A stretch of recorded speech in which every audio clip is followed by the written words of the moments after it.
It's Good, huh? happening. Yes, we are on. So happy to have you here, Delson. I'm so excited. So, hi everyone. Welcome to another episode of Happiness Buffet. Today, we are very honored to have a happy chef, Delson, but I'm not going to reveal his identity, but it will come up throughout this podcast and you will see. Just see it for yourself. And when we were catching up right before this call, uh, we had some very interesting news, let's say, to share with you. So maybe we'll talk about it in the end in case I get too excited. So, oh, welcome, Happy Chef Dawson. Thank you. Thank you. It's good to be here. Great. So, what we like to do at Happiness Buffet, we want to start with a practice just for happiness that people can take home. In case people are driving, I thought it's nice to do it just in the beginning. And if Yeah. you're driving, you can skip to 5 minutes later to listen to this. So, is there any practice you would want to share with us? That's only at most 5 minutes. That's easy, bite size. People can take home when they need a happiness boost. Yeah, I think one of the best ways for experiencing happiness internally and to experience also a lot of joy and contentment is to do a gratitude practice. So maybe Mm, we can yeah, spend some time doing that, yeah. and do we want to do this open eyes or closed eyes, or how do we want to do it? Because you said people might be driving listening to this, so obviously we don't want them to do it while they're driving. Yeah. Oh, let's do open eyes because that's actually something I want to convey too. Even for meditation, you can do active meditation as well Yeah, sometimes, right? yeah, Oh, yeah. close eyes is just easier to less Right. distracted, but please don't close your eyes if you're driving. So let's try open eyes this time. We always did the Okay. closed eyes before, so that would be fun. Okay. So in that case, I mean, it's just making sure you're sitting in a comfortable place. And if you are in a place where you can close your eyes and be still, then you can close your eyes. But if you're doing something which requires you to operate some machinery, then you should probably keep your eyes open. Um, One of the things I like to tell people is to have a small smile on your face all the time, because that is a way of bringing presence of mind to the moment.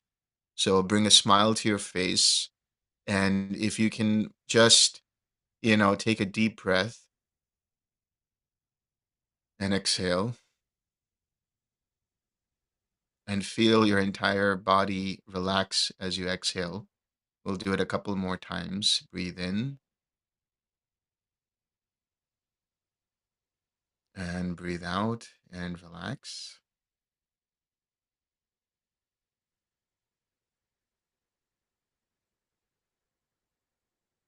Breathe in and breathe out and relax. And just notice any tightness or tension anywhere around the body from the top of your head to the tips of your toes. And just make a conscious effort to soften and relax that tension.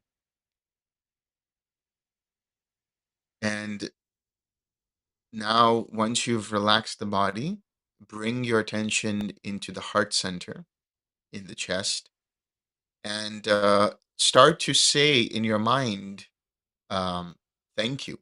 Just these two simple words, thank you. And you may say that a few times and then see what comes up in the mind or in the heart.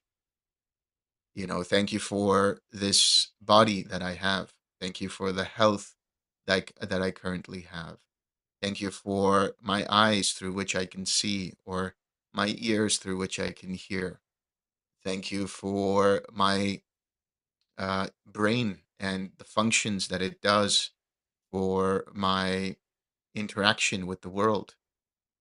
Thank you for my heart that pumps blood throughout the body, providing it necessary oxygen and nutrition. Thank you for my muscles that help me to move and interact with the world. Thank you for the organs in my body that bring balance, that provide all the things that I need in order to function in the world. Thank you for my limbs. Thank you for my arms and hands. Thank you for my legs, that I'm able to walk around and, go from place to place. If those are belonging to you, that's wonderful. If you have whatever is in your body that allows you to function, thank that function for that being there. And then bring your attention to your smile.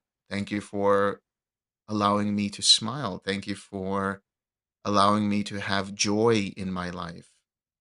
Thank you for the people that are there, whether it's my parents or my siblings or my relatives. Thank you for my friends. Thank you for my partner or spouse. Thank you for the people who support me. Thank you for the people that interact with me and provide me with the things that I need, whether that's food or shelter or money or giving me knowledge.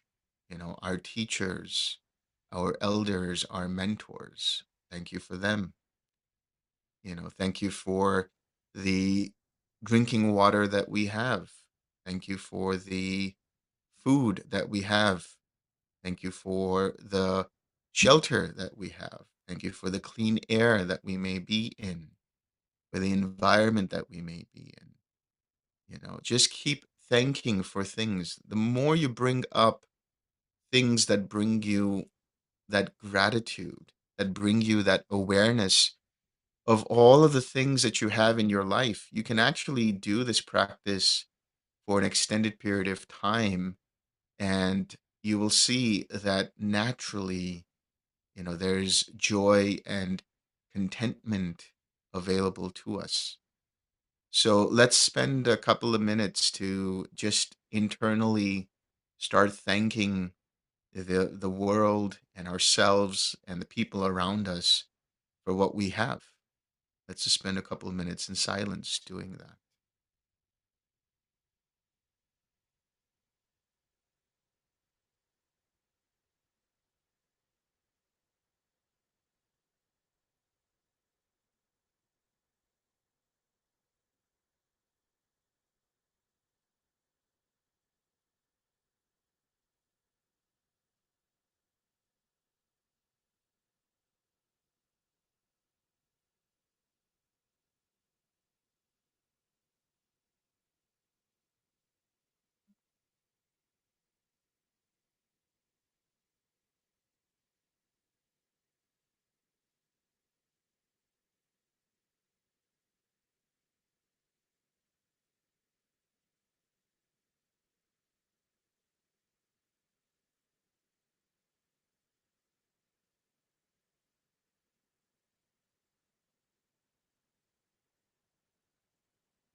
Okay, and I think now we can bring our attention back into the body and bring your awareness back to whatever is happening here.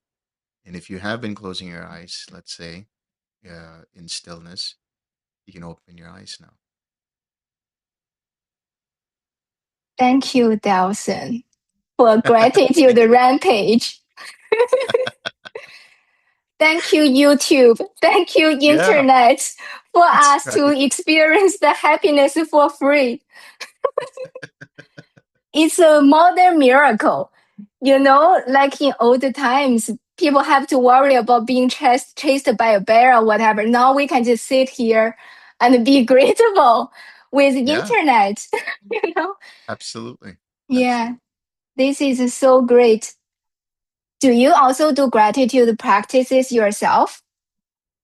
When I can, and I try to do it as best as I can first thing in the morning, and it's really Yeah, nice to do that because you wake up and you're like, oh, it's another day. Thank you for being able to breathe, and then I just get started. And sometimes it's only 5 minutes, sometimes it's only 10 minutes. But there's so much to be grateful for. And yeah, there used to be times when I would do a gratitude practice for 15, 20 minutes at a time, or even just spend a whole 30 minutes in meditation doing that. And the amount of joy that comes up is just so wonderful and so harmonizing that sometimes you feel like you're floating when you're walking around. So I would really recommend everyone to do it at least for, 2 to 5 minutes the first time, first part of the day, or maybe just different parts of the day throughout. Maybe you have a timer for like before lunch or after lunch, or before you go to sleep, or when you get back home, whatever it is. It really just elevates the mind and softens the edges of whatever we've been doing throughout the day. yeah, that's wonderful. I totally resonate. I do gratitude for years. Actually, that's funny. I swear I didn't know you were gonna do a gratitude practice. Yeah. But look, like on the same table, I have a gratitude journal. I Oh was yeah. just, oh my God, I want to show you this because I have rainbow gratitude. Oh wow. That's very I just, colorful. I just love cute and beautiful things. I use a different color for each gratitude. I read the 10, so I have 10 colors. And when I left my last work, my ex coworker also gave me colorful pens because they know I like this. And it's funny, after years of practice, it became really automatic thing. So I Yeah. don't do it daily anymore. But this morning I woke up and suddenly I had a thought that bothered me. That's why I went to here. This is real, literally happened today. Then I just wrote down 10 with my colorful pen and I'm all better. It's Wonderful. Yeah. actually when it's even more magical in the darkest times. But that is the time that's the most difficult to do. That's why we try to do it consistently. When your gratitude muscle is strong, then during dark time, that's where you are gonna shine. Yes. Yes, absolutely. It's I feel super like cool. gratitude practice is a good way of getting out of that darkness also. I mean, Exactly.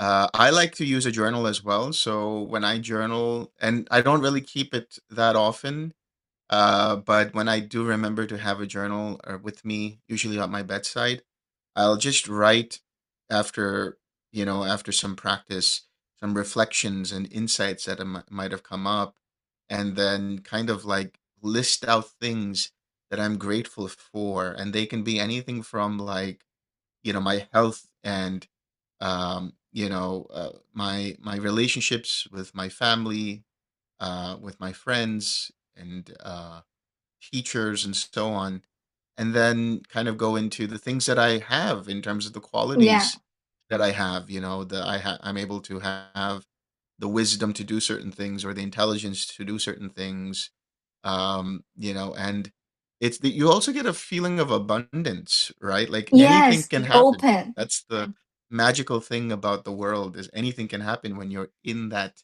space of gratitude. Yeah, and you feel so powerful. Yeah. Sometimes I'm grateful for things that's not even happened yet. I just feel Yes. it's gonna happen. Then I Yeah. thank for something in the future as well when you're in that leveled up zone. Yeah, yeah, absolutely. It's That's a powerful wonderful. process. Yeah. Oh, can I tell you something funny? Remember last retreat? Oh, see, this came up.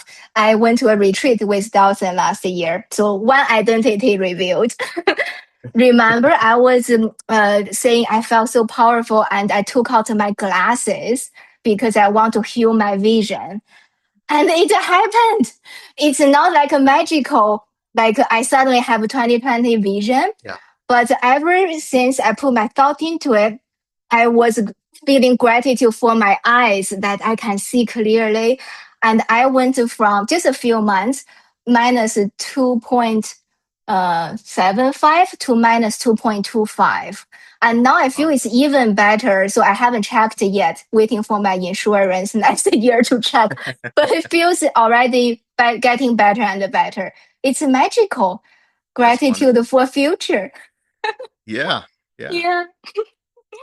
Cool. So just to give people some faith that this can actually work in real life, I did not plan on this.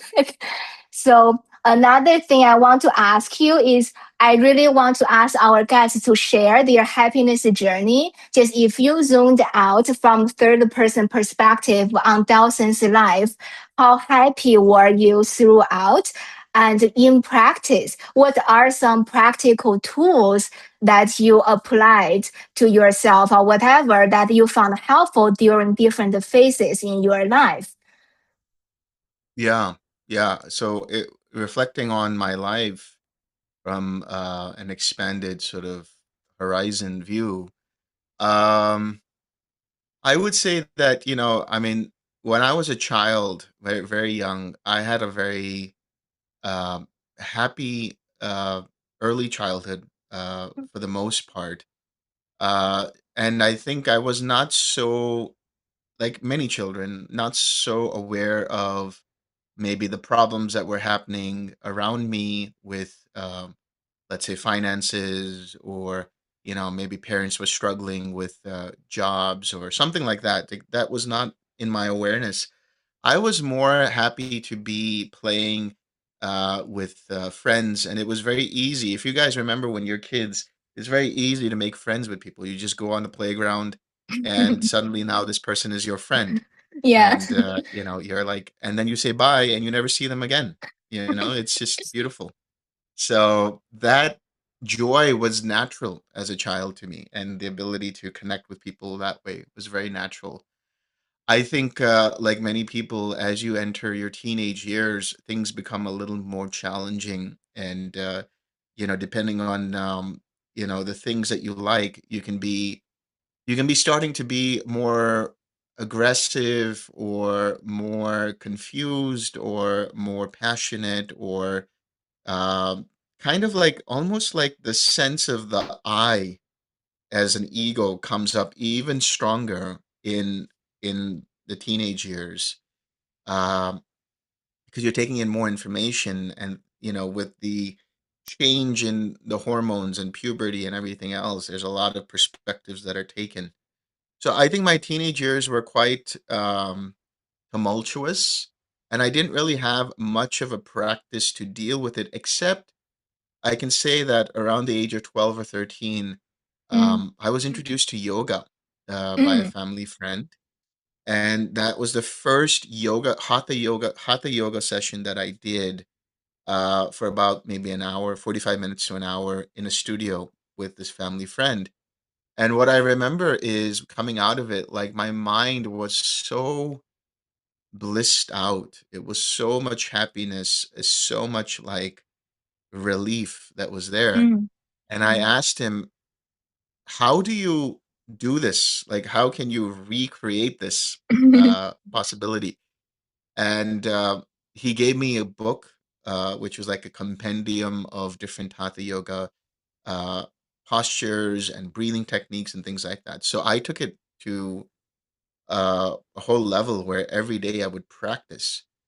And then sort of meditation came into the picture. Now, my first time meditating was around the age of, I would say, 7 or 8 years old. Mm. And the only reason was because I was inspired by Star Wars. I'm a big Star Wars fan, huge Star Wars fan. So when I saw those scenes where Luke Skywalker is meditating with Yoda and Oh, using the Force, I said, "Is this possible in real life?" And so I would just sit down and focus on my uh, nothing on actually. I would just sit and just notice my thoughts, and then I read online about focusing on the breath. So I started doing that. So this was around the age of 7 or 8. So I've been a big internet user since I was like 5 years old, by the way. So very I cutting can, edge. yeah, yeah, exactly. And it was a very voracious reader. Also, I loved reading, so I took a lot of Mm. information in. And I was one of those people, those children who, if you ask, about a specific encyclopedia, and what page, like, where is this written on what page of this particular book? And I could just tell you this is what's written, this Wow. line on this page, and so on. So I had a very good sort of ability to absorb information. Anyway, so in my teenage years, I started practicing a lot of yoga, and it wasn't until around the age of 16 that I became more disenchanted with the world around me, and I was like, I don't know if I really want a quote unquote standard life where it's just like you graduate and you do this and you do that and so on.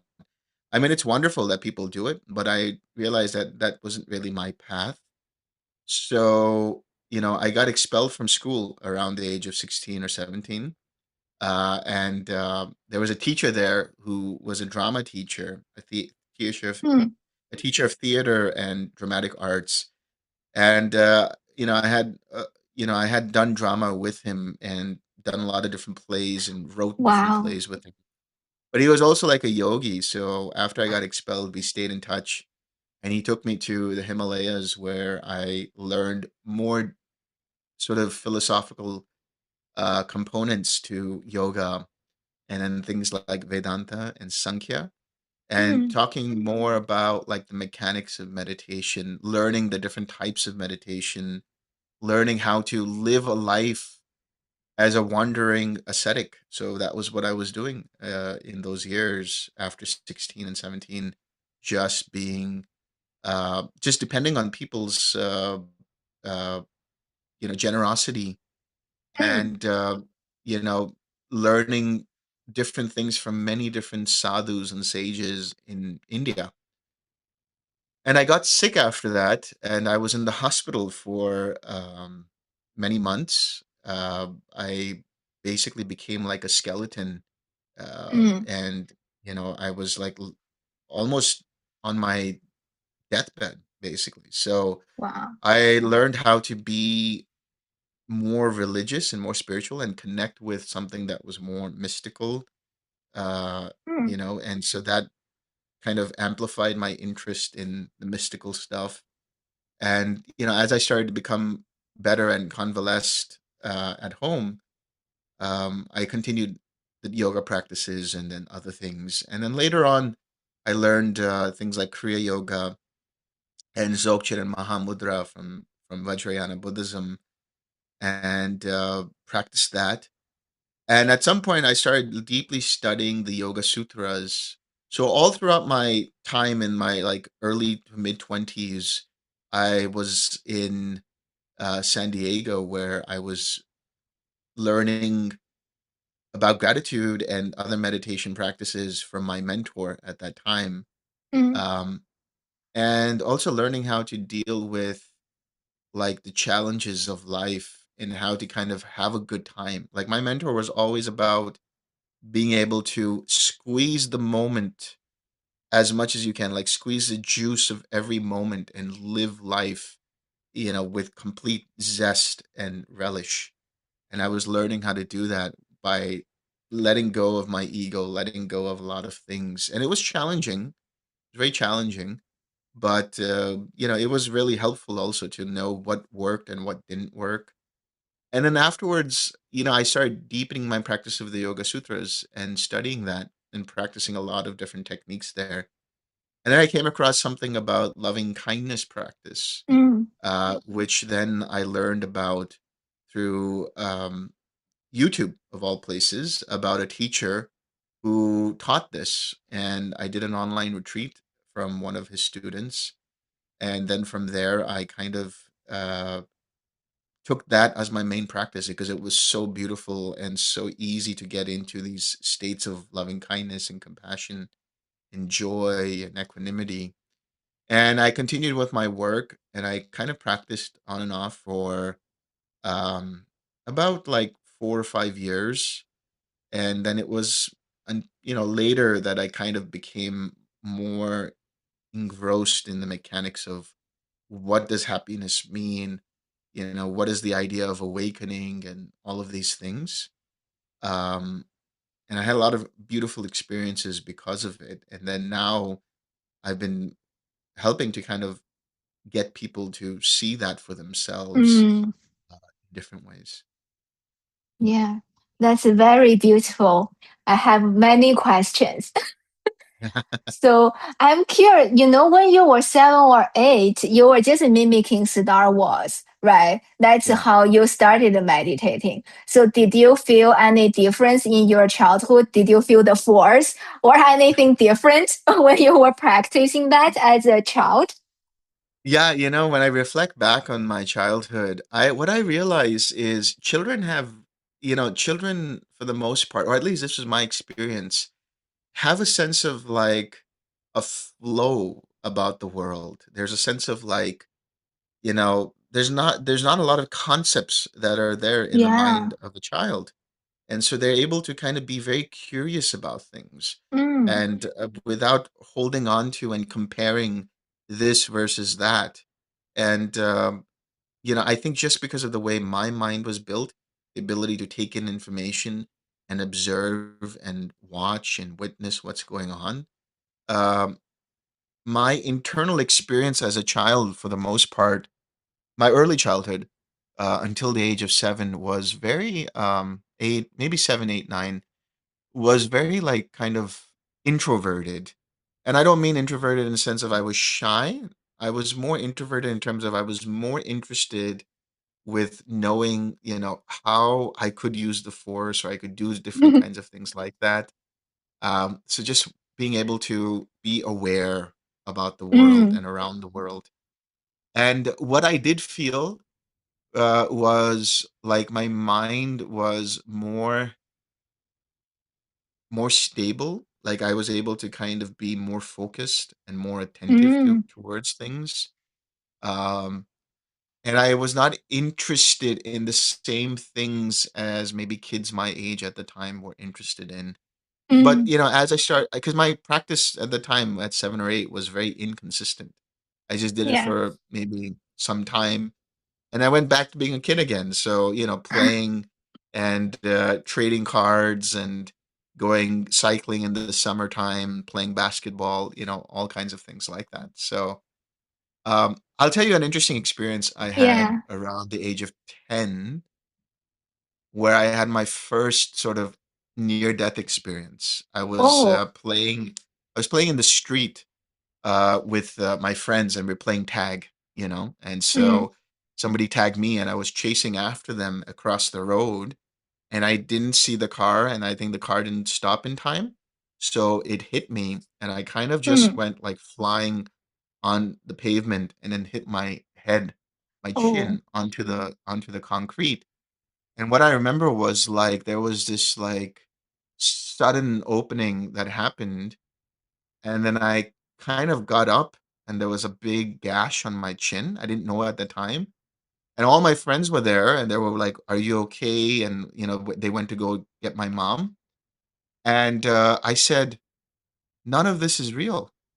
You guys here, none of this is real. This is not real. This is all just like a dream. I don't think I'm actually here in this world, in this reality." Mm.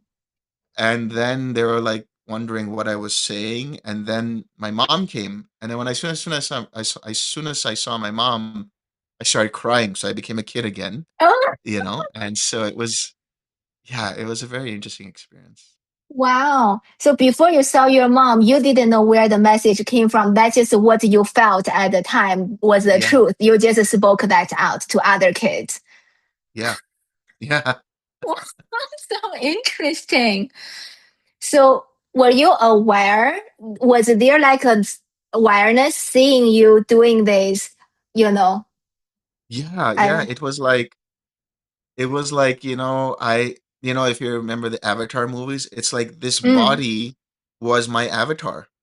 yeah, And yeah. I could like look at my hands like this and be like, this isn't real, this isn't mine.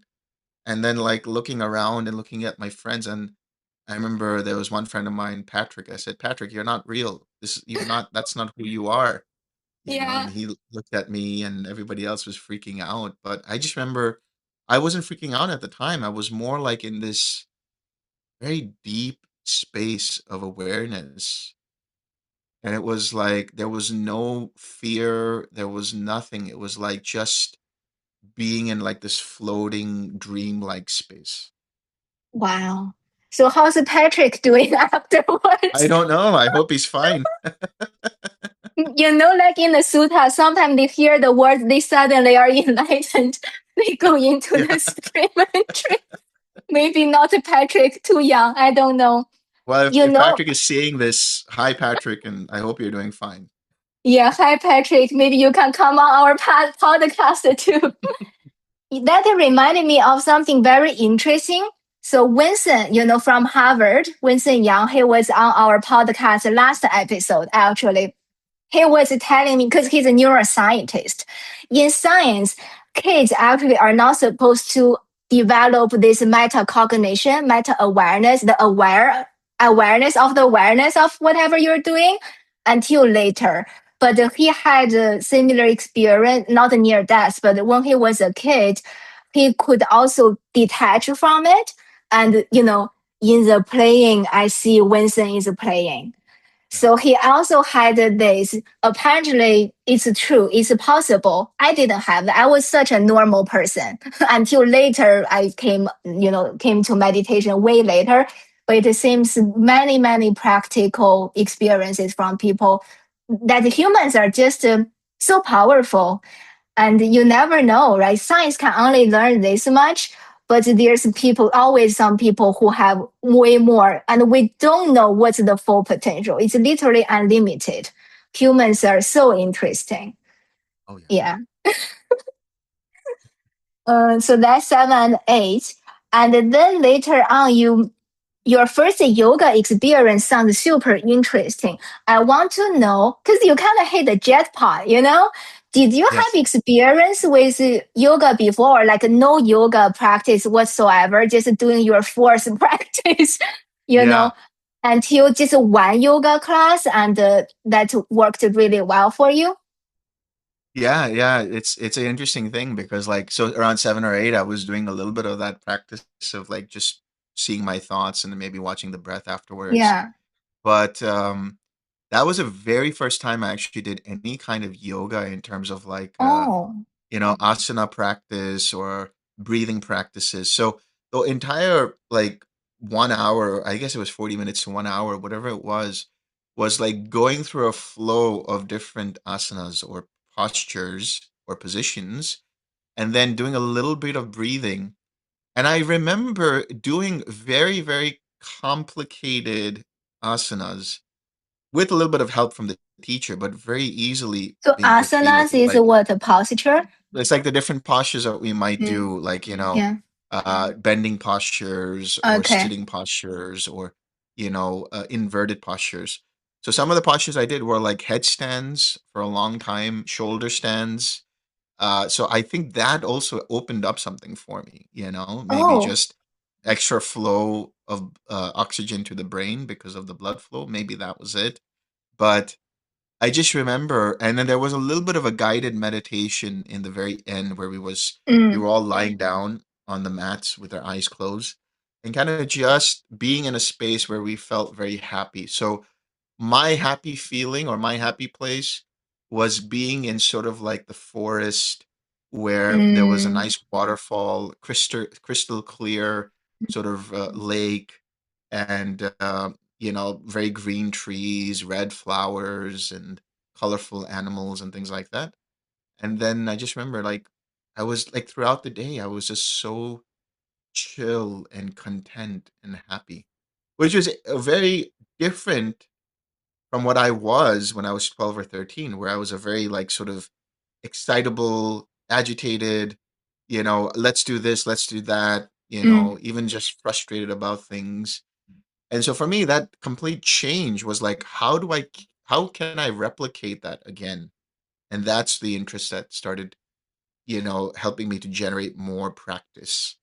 And then I remember like in the mornings, I would just sit for 30 minutes or 45 minutes for an hour, not doing anything, just watching the breath or just watching the thoughts. Again, so like the age of like 12, 13, 14. So right after the Hatha yoga practice, as I started doing the practice, I was like, let me get more into meditation practice.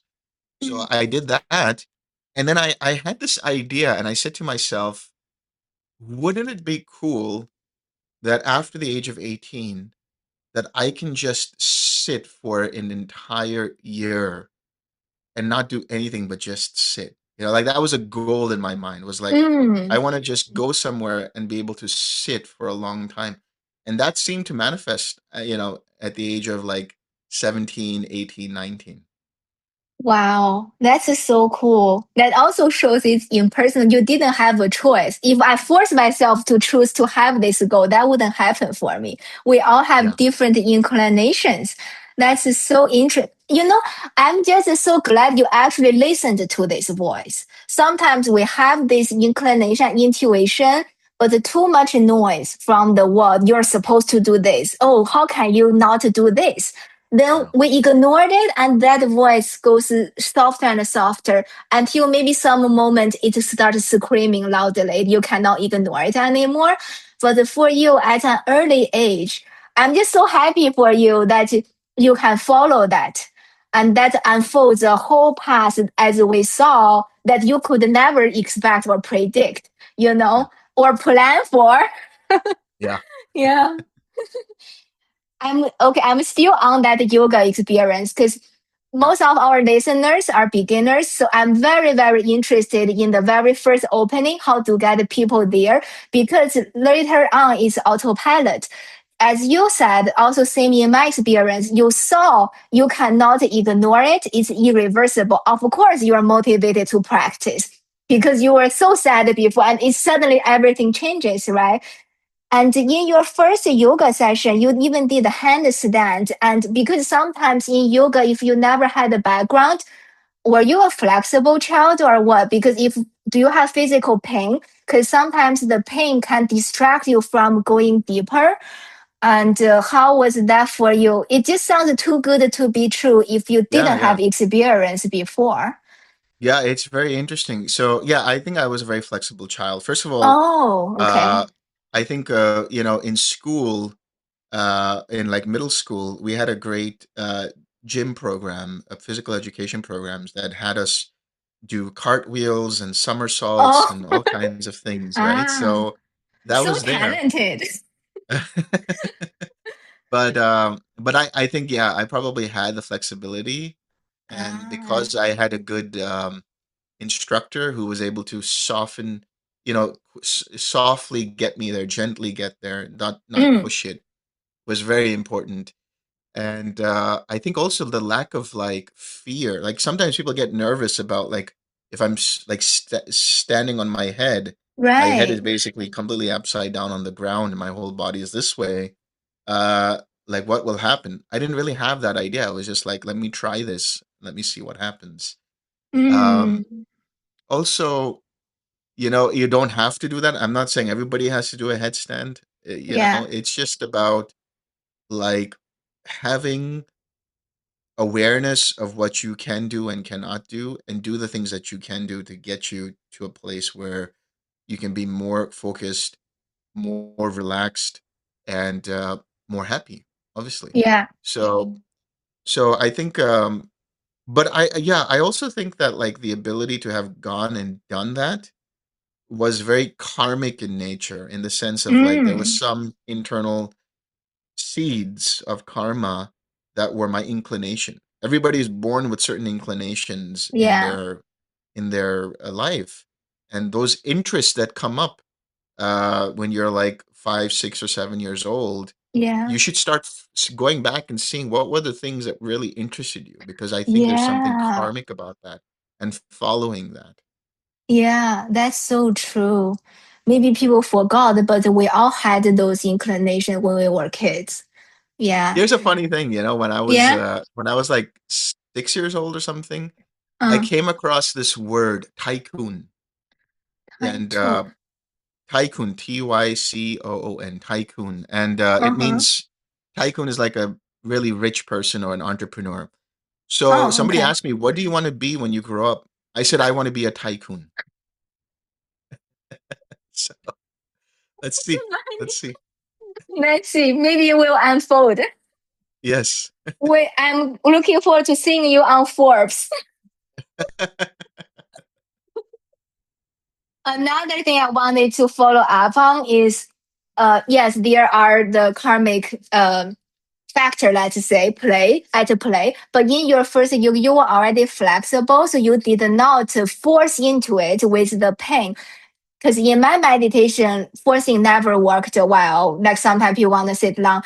But, we see this question come up a lot. Should I endure the pain or should I not? How much pain is too much pain when I'm starting out? Let's say beginners who never meditated before or only 10 minutes or so. What's your thought on the pain in not just meditation or yoga, more like an attitude?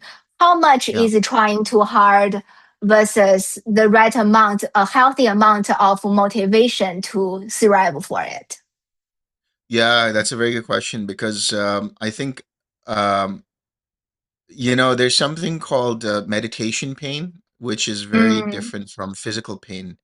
And yeah, sometimes when we're sitting for a long period of time, the meditation pain arises, and it's actually more of a mental thing rather than a physical thing. And it's mental because when you move around in the body, uh, the pain goes away. Like if you get up from the right, sit and you walk around, the pain goes away.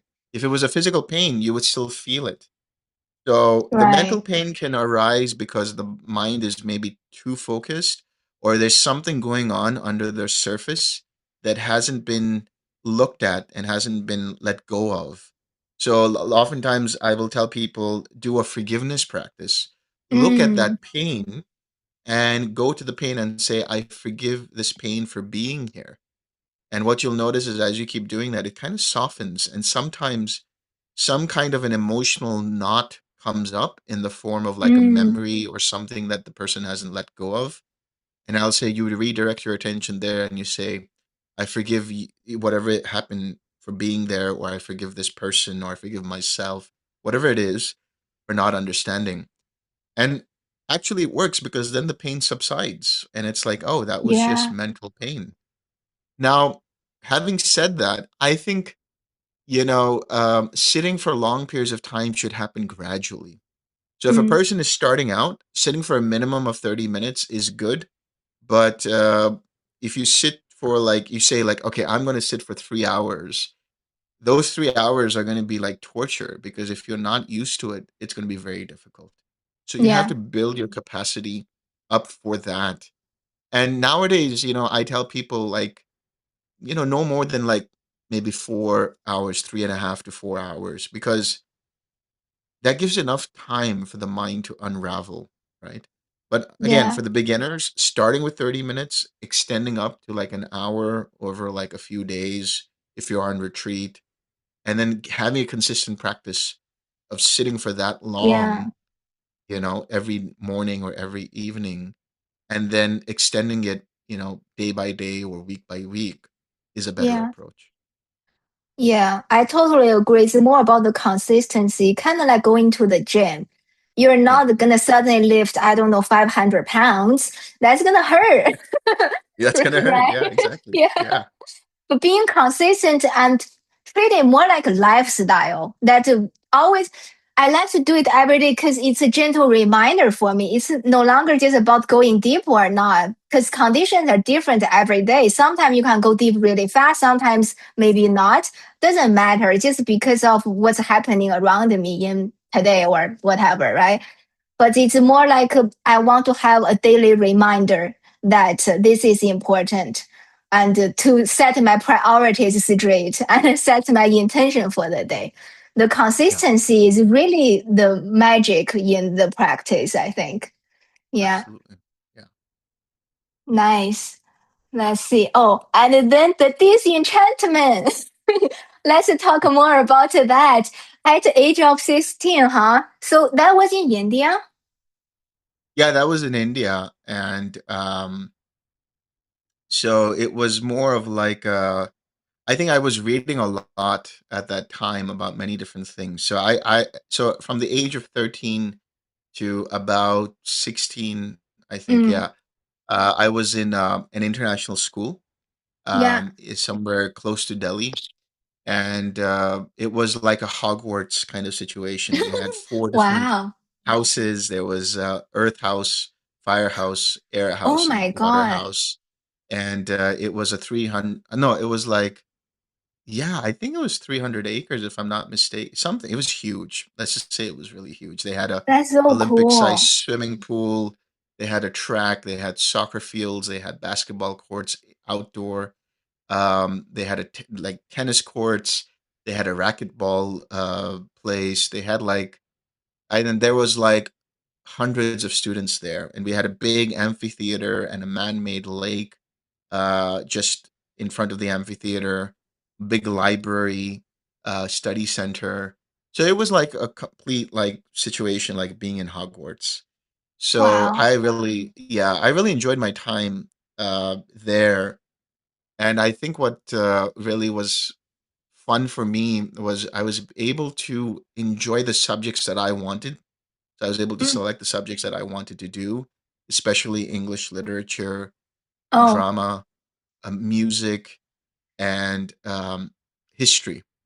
Mm. Those were the subjects that I really liked.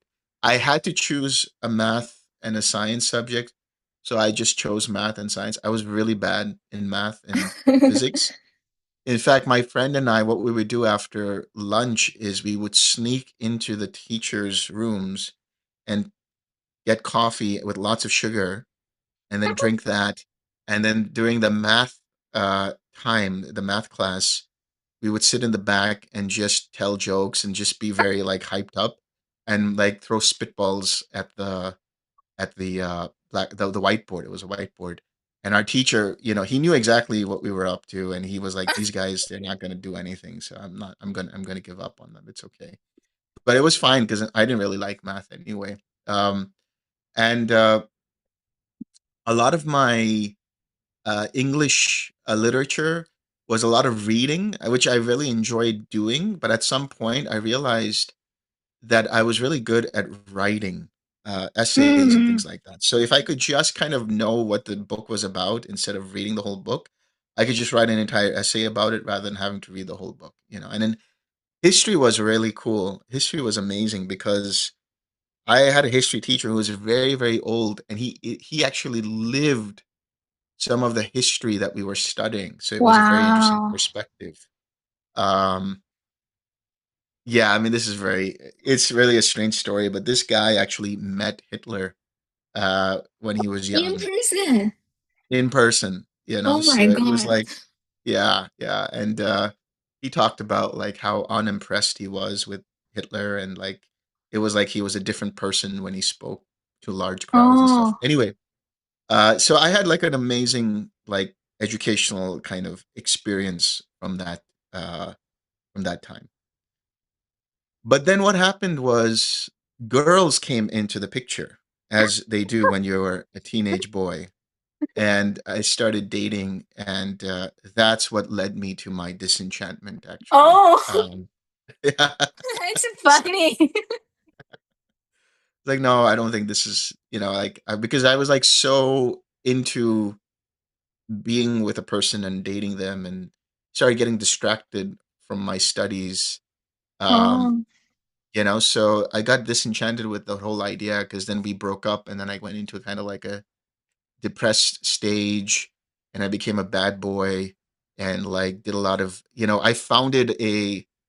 I founded a secret society, which is not so secret now because I'm mentioning it.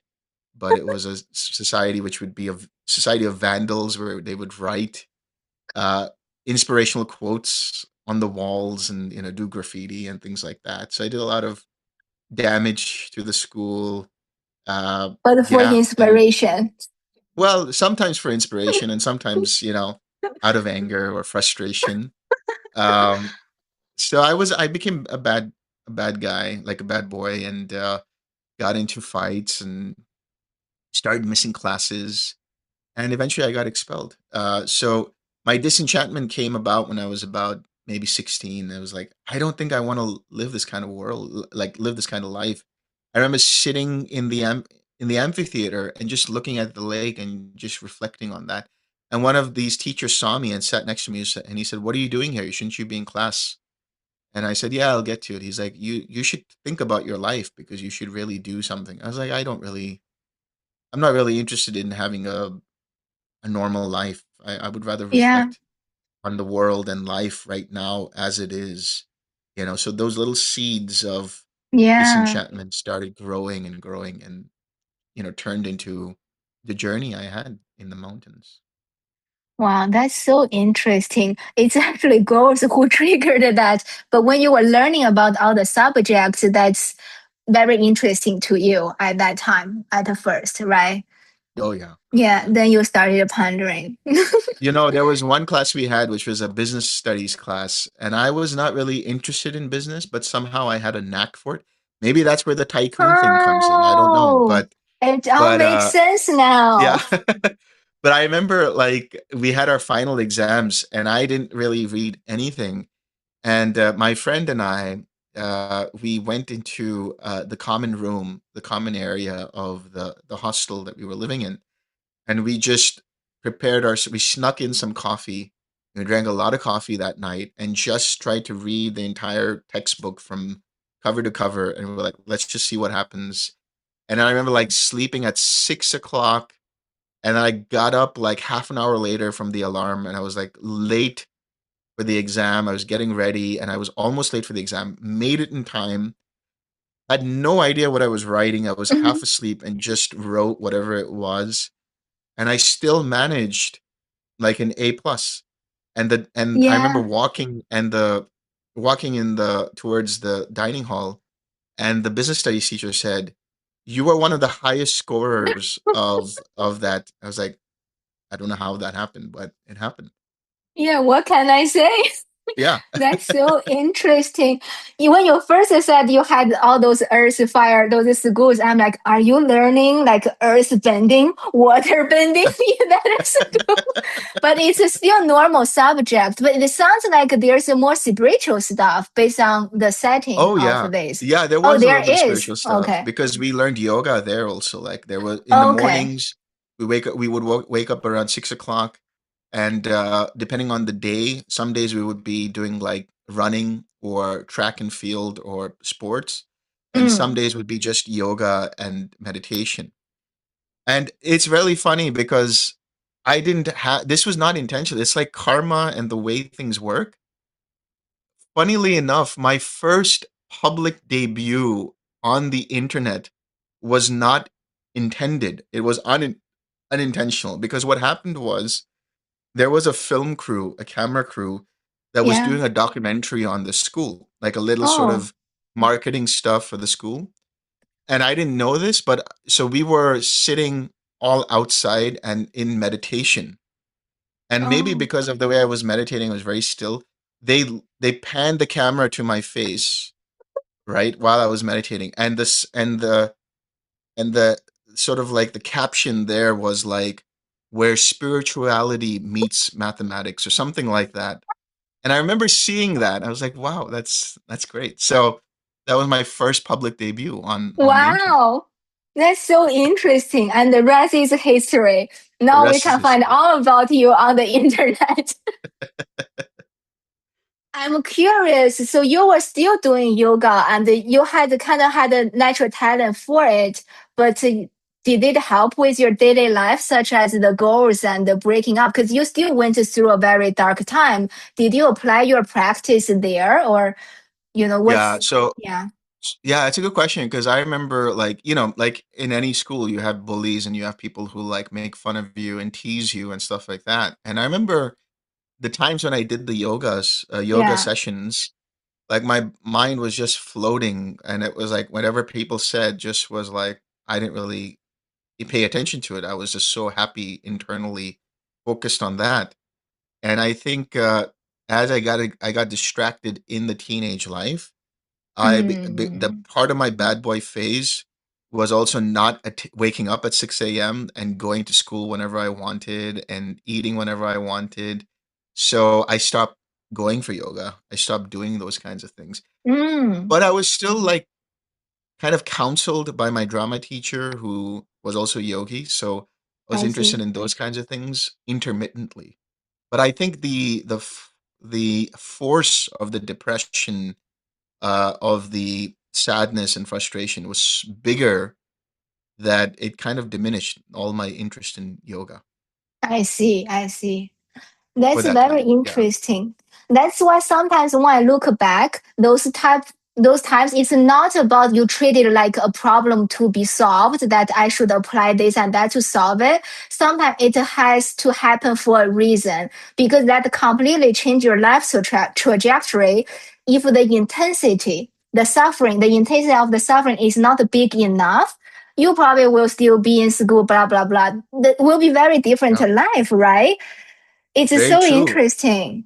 Yeah, very Yeah, true. Because I remember the school counselor asked me, "Where do you want to go for college?" Because we were starting to like prepare for like not in that time, but they were like, "You have to start to think about that as you think about graduating high school."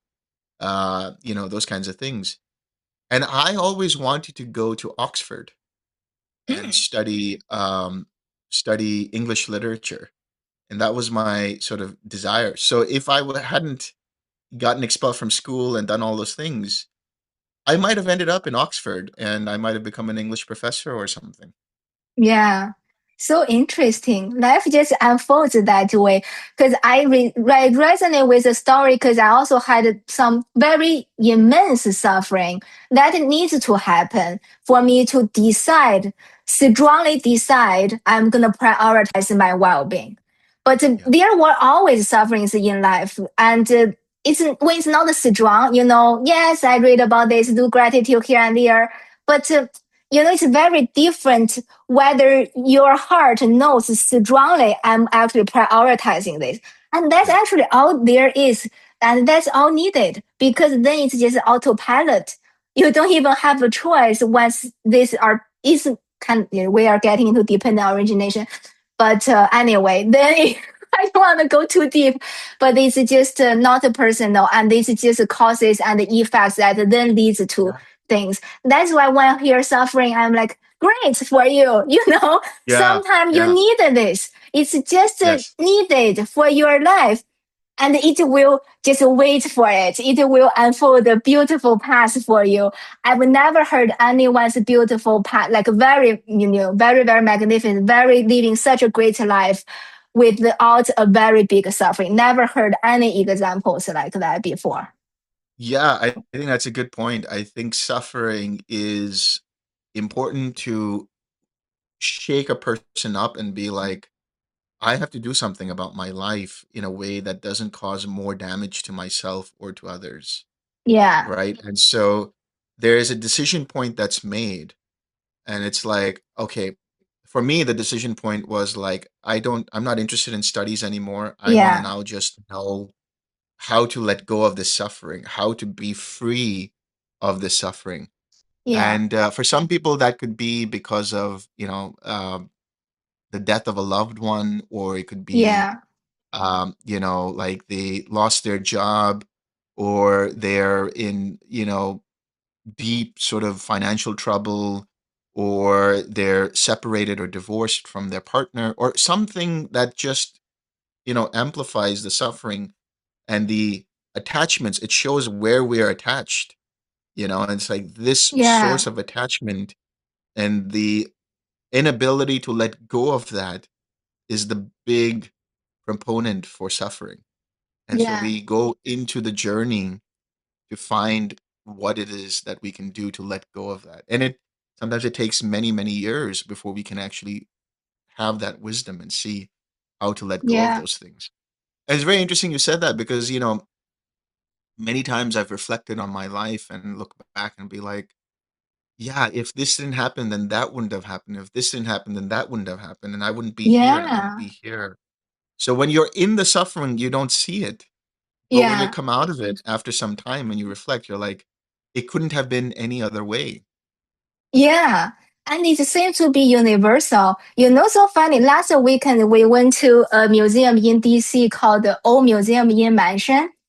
Huh? Something like that. But they have a room that's randomly playing Steve Jobs talk about something. And then I randomly just heard, oh, I actually didn't know this. He was first kicked out by Apple in the beginning. Then he started his joined Pixar. Then he came back, but whatever. Then he said being kicked out was the best thing that ever happened to me in retrospect.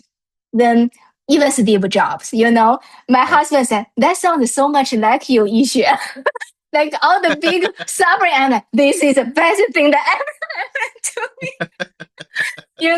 because it's true. I'm not joking. It's you have to reflect and see it. Then you see it enough times. Then when it happens, you might actually recognize even within a week that this bad thing is the best thing that ever happened to me. Absolutely. It's so Absolutely. funny. And it's just so funny. It's universal, all these things. Yeah, that's cool. And then you went to Himalaya, and then the journey just unfolds until, but then you got sick. I'm curious, was that because of your more, acidic practice, like not eating well, or you should never go too extreme to any side of the practice, or was the cause for that? I think that was part of it. I think I see. this is a good lesson for people. Is like Yeah. there's a desire to go very extreme in many different ways, and Yeah. it's not a balanced approach. We want to be centered, the middle path as we talk about. And for me, the ascetic practices, yeah, we only ate when we were able to find a place to eat. But I think Mm. the thing that probably had a big effect was, when you are in India, it's very important to have good, clean water. And I think the thing that caused the sickness most Oh. was the drinking water. Because then I also developed malaria and then complications Oh. from that malaria, uh, and then I had a swollen spleen, a jaundiced liver, and hepatitis, and Wow. all of these things. So I remember like just shivering and like, I couldn't eat anything. And then, my relatives said, we need to take you to the hospital. They did some blood tests and they said, we need to keep you here for you to recover.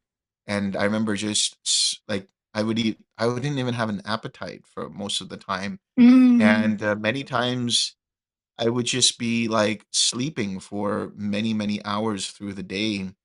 And sometimes I would put the cover on top of my head just because I didn't want light around me. And Oh. my step grandfather would come in and he thought, "Oh my God, he's dead," because there was a white sheet over me, and I was Oh my sleeping. God.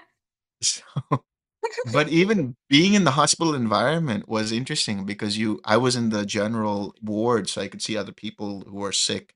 There's an old man there to my side with Mm. his children, and the man that was in front of me, he died in the Oh. ward. So that was my first sort of experience of seeing somebody die, seeing somebody actually die.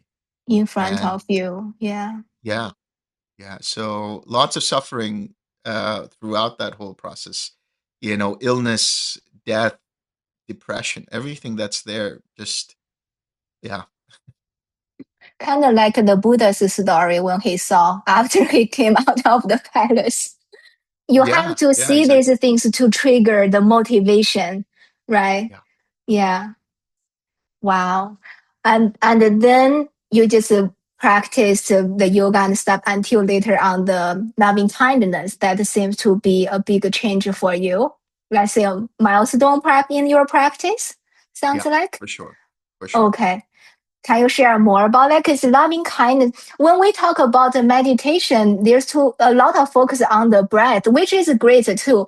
But not many people are emphasizing on loving kindness. But by practicing that, I see so many tangible benefits, practical benefit in my daily lives. Like people are just nicer to me. I can get away with things or whatever, you know?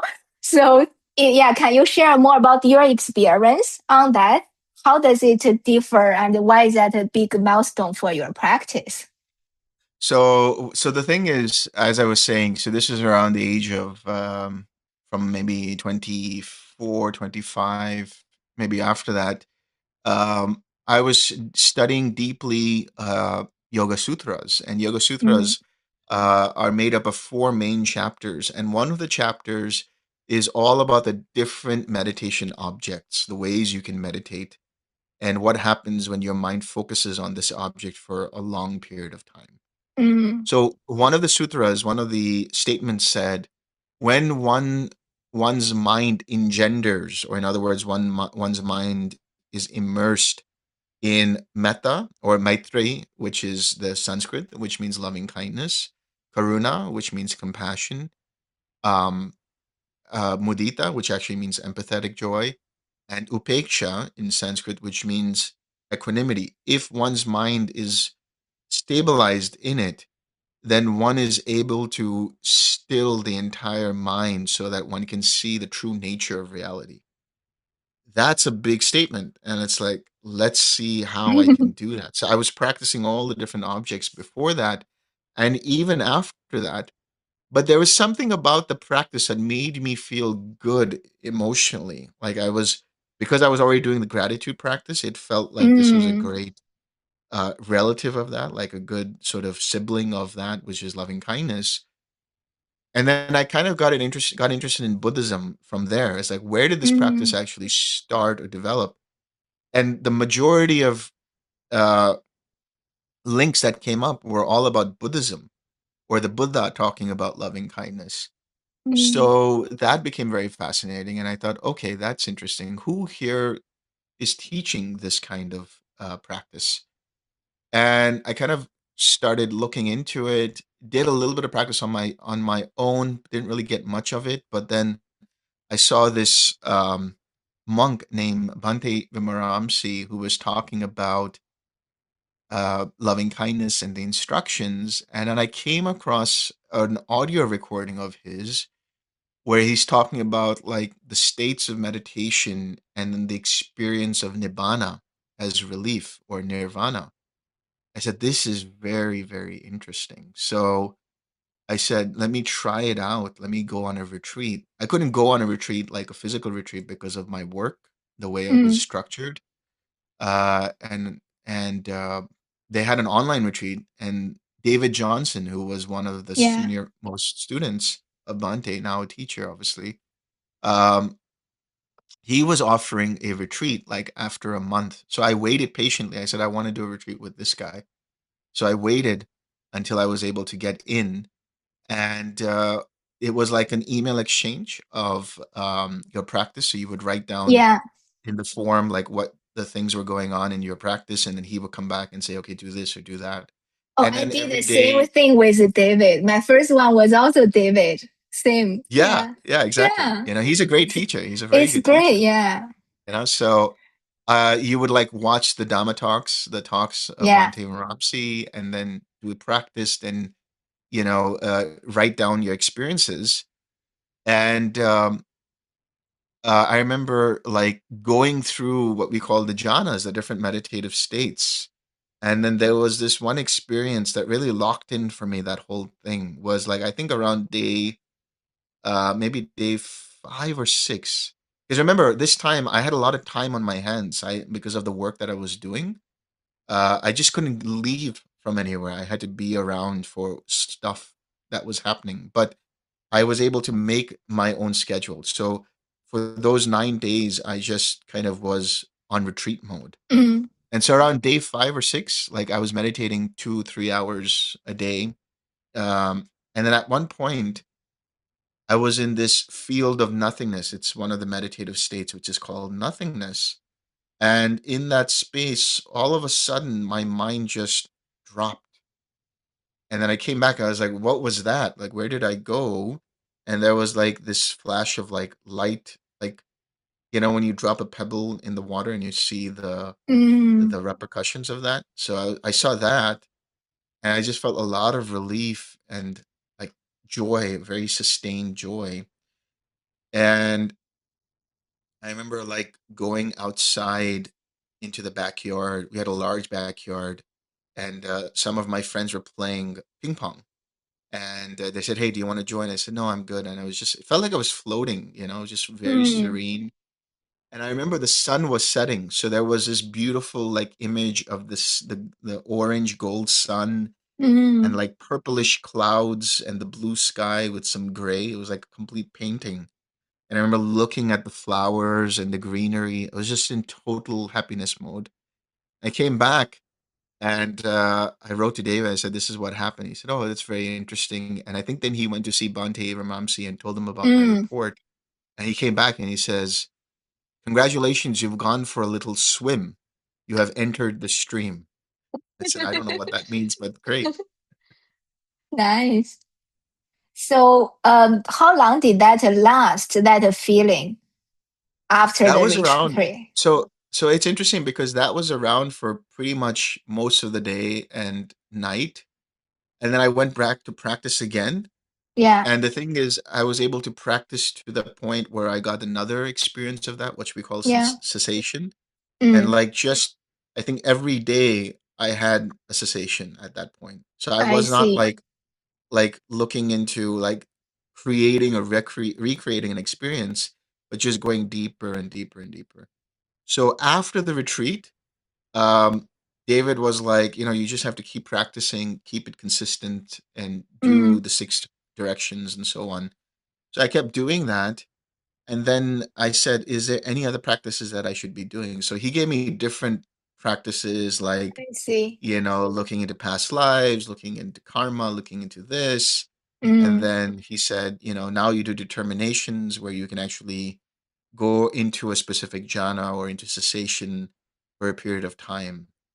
And I mm, think it was a matter of like maybe less than 2 weeks. I don't remember how long, but okay. it was a very short time. I was Yeah, able to master the ability to enter and go out whenever I wanted into the yeah. jhanas for a specific time and then into cessation. So I became a master at that point. I became like a Jedi master. I You finally finally became. had the force. Your childhood dream came true. That is so cool. So I'm curious at that point, after the retreat and mastering everything, you still kept to consistently practice. And how does it change your life? Because from I'm not a master, but after my first online retreat, at least I think for 1 or 2 months, it's like a very obvious difference that I'm happier and more loving and kind. I'm curious, what's your Yeah. experience? Yeah, yeah. So the everyday experience after that was very interesting because like you take life less seriously. Like you're just Mm, seeing things unfold before mm, you, and it's like life is sort of becoming a play, and you're just mm, an actor in the play for the most part.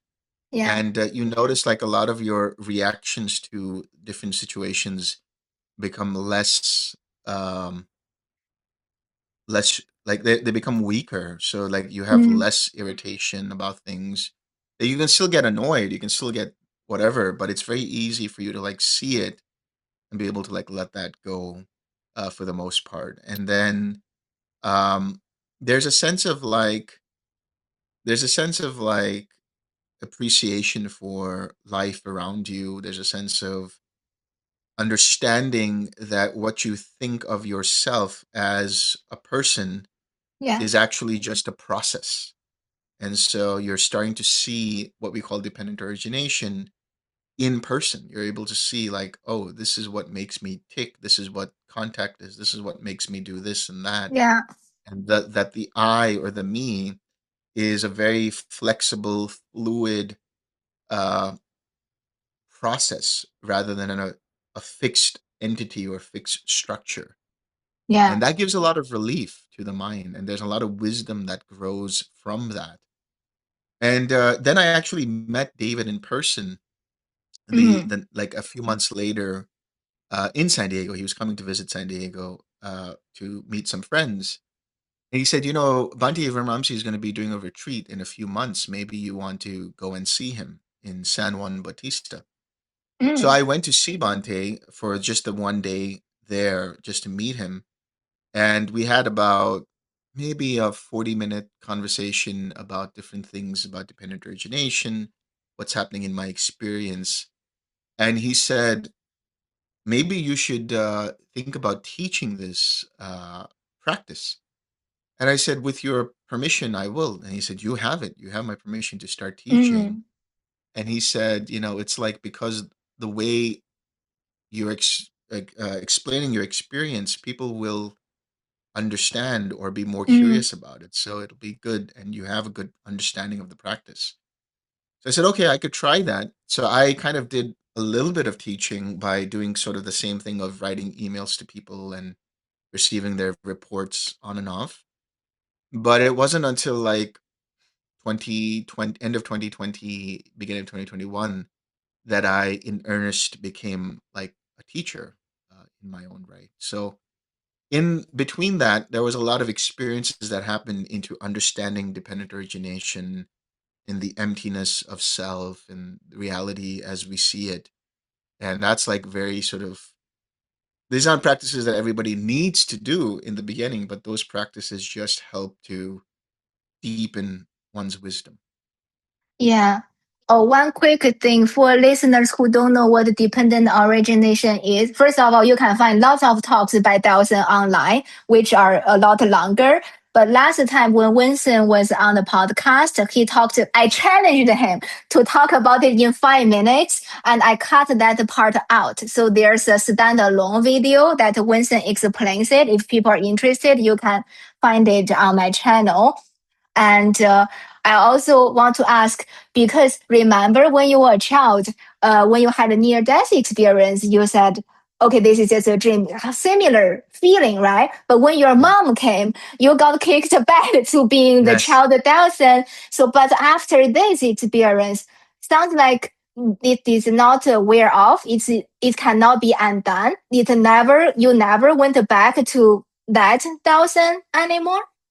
Yeah, yeah, that's a good point. It's an interesting point because what happened Yeah, there was with the near death experience, no longer Delson, and then yeah. the one of the sources of attachment it was my mother, obviously. So Yeah, then, oh yeah, there I am as Delson, as the son, as the child.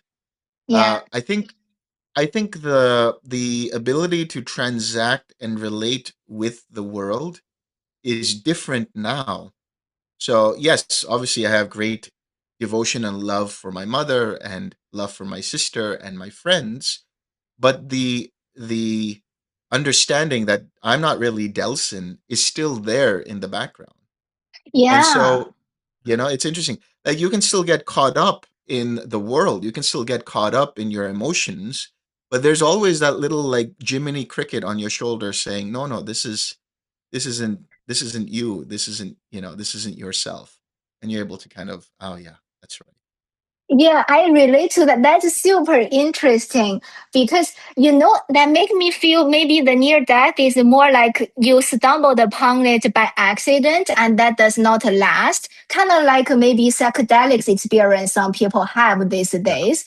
But then they want to get back to it, but it's not through years of accumulative practice where you actually see it so clearly that you can no longer ignore, which you have such a strong faith, but it's not in a religious sense. It's just a faith, as in you see there's a capybara on this water bottle. Yeah, sure. I see it. It's there, right? Oh, I look, I also have a baby Yoda actually. Speaking of this, What a I have to synchronicity. say something about that capybara. But go on. I want to say something about that capybara. Okay, Continue what you were now saying. it's all about the capybara. That takes priority. Please go ahead. There is a really so there's a good friend of mine. She mentioned to me this movie that I should watch called Flow. And Oh if yeah, anybody's seen it, it's a really good movie. If you haven't, check it I out. have. Yeah, There's no dialogue in the movie. It's a yeah. story of this cat who finds herself in a situation where she has to leave her home because things are getting flooded and there's a flow, and then they get a boat. But there's a capybara in there who's a very chill, wise guy. And my friend told me he reminds me of like, you remind me of the capybara, she says, because he's big and brown and chill. It's a good branding. Maybe that should be your headline. Brand chill, a meditation teacher. That's so fun. Thank you for sharing. That's so funny. I like these things. They're so cute. And you see that in Japan, like they can take a bath with the citrusy fruit. And also they can be friends with anyone, is what I heard. You know, they have very good personality. So it's a compliment, Yes. right? Yes, exactly. Yeah. So I don't, do you have a hard stop to go? No, no.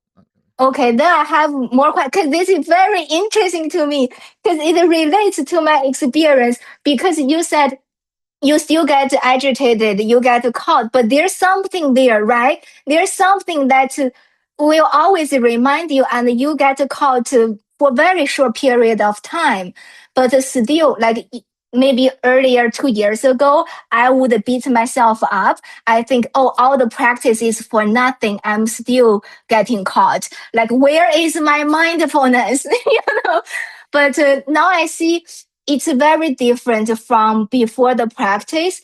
You feel so safe because you are always reminded, and you can always pull back. Actually, this week it's been very hectic for me. And I was even thinking maybe I'm not in a happy space. Maybe I should reschedule for the podcast. In case my vibe is not good, you know, to do this podcast with Dawson. That always the first thought. But at this point, you see this enough, you're like, this thought is nothing. It's just Yeah. a trick that come up first. They still do come up, but you can deal with it so quickly. Even everything, sometimes like very bad quote unquote situation can happen. So when people ask me how's it going, I don't even know what to tell them. Like physically, sometimes it's not good, but mentally, it feels really nice. Is that Yeah. similar for you? Because sometimes I think about it, I think Dawson doesn't have this. He just go Niroda summer party and he's good. So how is your experience?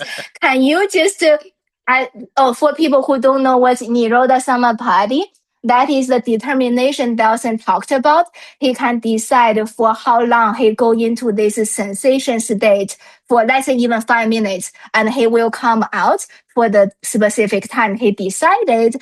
And it's just like rebooting a computer because when you're back, everything is luminous and clear. That's a simple understanding, rebooting your brain. So yeah, I'm curious. Finally, I can ask you this question.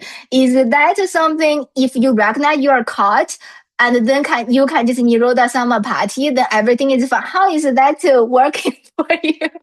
Yeah, it's interesting, right? Because I think in my experience, for the most part, when I'm in the world, when I was out of the world, because there was a period of time when I was sort of still in the forest or, a place like the Maldives or back in the forest again, where there's not a lot of interaction with people. So you're kind of Exactly. just in Yeah. that space where, oh, things are great, it's wonderful. And I think once you start to interact with the world, you start to see the problems that come up, you start to see the agitations that come up. And I think because you still have that reminder, it's like, okay, you can you can choose to make this a big deal, or you can choose, to let that go. And sometimes the mind wants to make it a big deal, and you just have to go through that process, but you don't have to suffer as much. You can just be like, yeah, but at some point you'll be like, this isn't this isn't worth holding on to anymore. And you can Yeah. just let that go. So, there's all these sort of maybe idealizations or concepts of like, that means that, at some point in time when you become fully awakened or whatever, you'll never suffer at all. And some people take that to the extreme, which means you'll never physically suffer either. But, I think we live in a world where we cannot escape suffering completely. Yeah. There will always be challenges. And, when you're in the public life also, you have many different challenges because as a teacher, you need to uphold a certain way of being so that you're containing the space for the people. And that's a big responsibility. And Mm. sometimes, people don't see that or they see it in a different way. I mean, there's so many things that happen. And, if I spent the time of like looking at comments of people, that's a lot of suffering. Sometimes there's wonderful comments and sometimes there's just like, what is this guy talking about? Who is he? Who does he think he is? And now you learn to kind of laugh about it because Yeah. new situations of suffering will continue to challenge and poke you. And if you can fall back on your practice, fall back on letting go Yeah. and coming back to that wisdom, then it's easier to deal with that over a period of time. Yeah. Consistency is really the key. That's why I like to have these reminders because the more you practice, you just need even just 1 second of reminder, maybe your face even. I just remember everything, then I can let it go.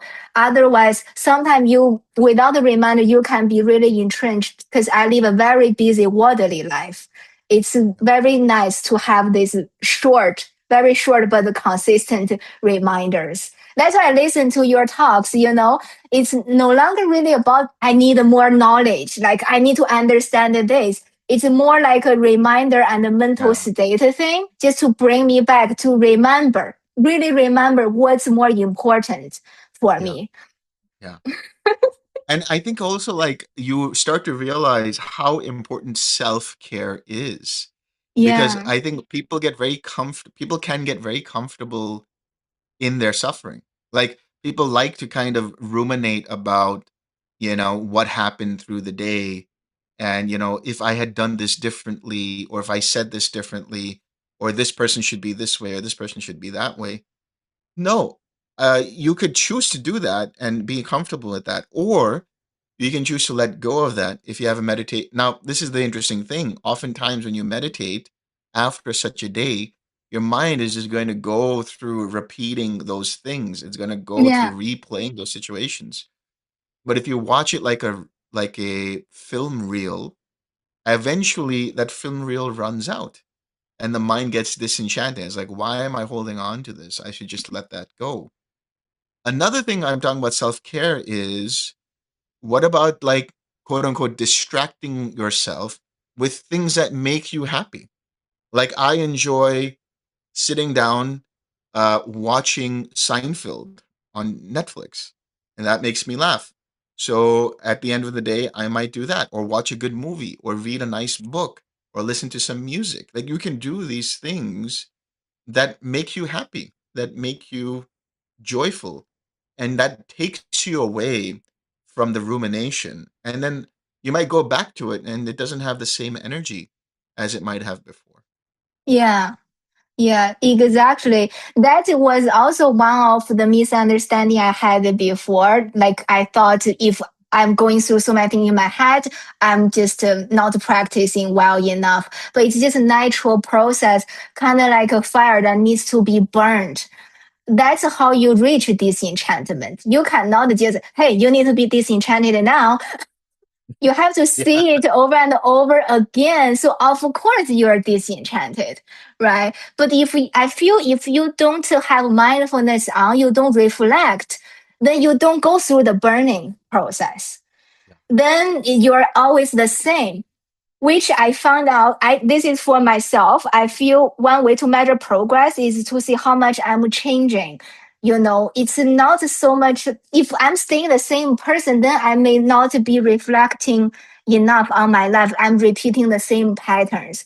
Then you yeah, see it, you are just automatically disenchanted. It just reflects a little bit. Yeah. Yes. Yes. And I think that's what's important about the consistency, because over time, your personality changes. Your idea about the world changes for the better if you continue to have a consistent meditation practice, Yeah. or what you can call a happiness practice, Yeah. whatever is it that makes you happy. And you start to, because the fundamentals of any kind of practice, especially when we talk about from the perspective of, let's say, Buddhism, it's all about reconditioning. And there Yeah. is this wonderful statement that my mentor in San Diego reminded me of. He said one of the best or most profound statements he came across was by a person named R. Buckminster Fuller, who said, Mhm. "You don't change the existing reality by fighting it. Instead, you put a new model in its place so that the old one becomes obsolete." Yeah. Beautiful, so that's what the Yeah. practice is. The old model is the model of suffering, of ruminating, of getting upset, of like thinking about it. The new model is to bring in something wholesome, bring in something that makes you happy. And Yeah. the old model becomes like obsolete. It's like, oh, this isn't useful anymore. And your mind automatically goes in that direction. And that's how the personality change happens. Yeah. And it's so cool. Like now with all the scientific tools, we already know it happens physically in your brain as well, called the neuroplasticity. For the listener who don't know, I can share a link. Liam, the Fit Mind, they have an article about it. I think they also interviewed a neurologist about neuroplasticity. It just means whatever Dawson said is true and it manifests in your brain physically. You can rewire it and can be measured even by scientific tools like fMRI machines. So just for some confidence for people on this journey. Yeah. Cool. Yeah, then we went over time a little bit, but this is super interesting. Today, I just want to have more context about your journey because sometimes people hear someone because they are famous or whatever, but I see if your experience really aligns, then what they went through are likely to work for you as well. So I want our guests to share more about the context and their experiences because teaching from the experiences is the best teaching, not Yes. reading from textbooks. But later on, there's many topics I would like to go deeper, and we can discuss later for the podcast. But now it's like reintroducing you to people, and then now people know you are a meditation teacher, and you are what was the word, the big brown and chill. That's your new That's right. brand. That's right. So when you go on next time when you go on delsonarmstrong.com, there will be a capybara on there, and it'll say "big, brown, chill." That's the Maybe logo. That's maybe the I slogan. should maybe I should put it on the thumbnail of this Yeah, podcast that's great. for That's the great. capybara sticker. So anything else? We didn't really have you really introduce yourself. Anything you would, based on what our conversation is, if a listener is interested in everything until here, for that particular listener, anything else you want to share, either about happiness or yourself that you want them to know? Yes. Actually, maybe I will, maybe this is one takeaway for the listeners. There's an interesting little comic strip about a man sitting on a park bench, and he seems a little like unhappy, and he says, "I want happiness. I want to be happy." And there's a monk who's walking by, and he sees, so you can see the bubble, the speech bubble saying, or the thought bubble saying, "I want happiness." And so the monk says, "Okay, if you want happiness, this is what you do. First, you wipe out the I, that is your ego, and then you wipe out the want, that is your craving. And what are you left with? Happiness. So let go of the personal self and let go of the craving, and what remains is the happy mind."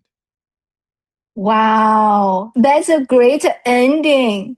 There's actually no more to do. You just let it go and it's already there, what you are seeking. It has always been there. Yes. Yeah, Yes. that's such a great summary. I'm gonna steal that story that Sure. I and want. Great. Oh, the loving kindness update. Our exciting thing. Do you want to share? Maybe I talk too much. Maybe you should share the Well, news. so just before this, Ishu and I had been talking about this really interesting idea. So, for those of you who will find me on my website or other places, you'll see that I do a lot of retreats. But this is going to be an interesting one. We're still planning out the dates and we'll finalize that in the coming weeks. But the idea is to do a safari retreat in the wilderness of Zambia. Is that right? Zambia. Zambia? Yes. Zambia. And it'll be a 9 or 10 day experience where we can actually go out to the safari, see the animals, come back for meditation and for Dhamma talks. And it's an opportunity to actually do loving kindness where you're sharing loving kindness with the animals and with each Yeah. other. So I'm excited. This is something I've never done before, and we're still thinking about everything about the logistics, but it will be out there. And I hope you guys come. It'll be a lot of fun. Yes. Nobody has done it before. Yeah. So that's why I'm excited. And we can even contemplate the death on the bones. I swear there's a lot of bones and the dead bodies there. You don't have to go Wow. to India for the charnel ground. Right? You That's have right. everything ready for your practice. So There you go. I'm very excited. We'll share more as it's a lot of planning because it's new. So we'll have a lot to discuss, but it's exciting.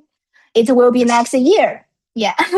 And it will be centered around loving kindness. That's a practice we both benefited a lot from and the world needs. Yes. So, all right. Thank you so much, Dawson. This has been really fun. I learned even more about you, although I listen to you a lot, but still always something super interesting and new every time. So thank you so much for sharing this and leading the practice of gratitude. That's a very good opening. Yeah. I hope people can Thank take you. that home and practice it. Okay, thank you, Delson, and thank you everyone for listening. We'll see you next time. You'll come back for deeper discussions, right? Yes, of course. I look forward to it. Okay. Thank you. Thank you, everyone.